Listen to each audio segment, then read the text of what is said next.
ঢাকা জেলা আওয়ামী লীগের সভাপতি বীর মুক্তিযোদ্ধা বেনজির আহমেদ সহ মুক্তিযোদ্ধা সংসদের সাবেক চেয়ারম্যান জনাব বীর মুক্তিযোদ্ধা হেলাল মোর্শেদ বীর বিক্রম সহ অন্যান্য নেতৃবৃন্দ, আইবিএর সাধারণ সম্পাদক সহ নেতৃবৃন্দ, শ্রমিক নেতৃবৃন্দ, সাথী বন্ধুরা, আসসালামু আলাইকুম। আসলে জাতীয় নেতৃবৃন্দ বক্তব্য রাখবেন।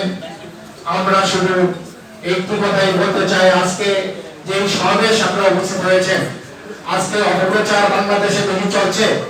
আমরা যে সংগঠন করি, যে অবস্থান থেকে এই অপপ্রচারকারীদের বিরুদ্ধে তাৎক্ষণিকভাবে আমাদের প্রতিবাদ করতে হবে, প্রতিরোধ করতে হবে।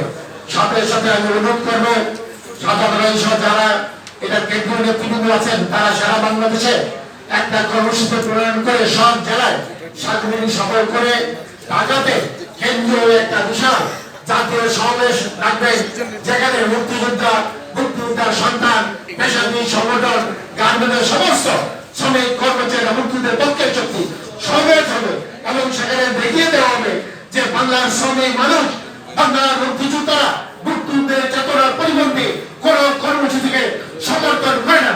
যারা আজকে কোটা আন্দোলনের নামে রাষ্ট্রীয় প্রতিষ্ঠান ধ্বংস করেছে, যারা এই শেখ হাসিনার বাংলাদেশের উন্নয়নের অগ্রতা থেকে ব্যাহত করতে চায়, তার বিরুদ্ধে মুক্তিযুদ্ধের পেশাজীবীরা ঐক্যবদ্ধ আছে।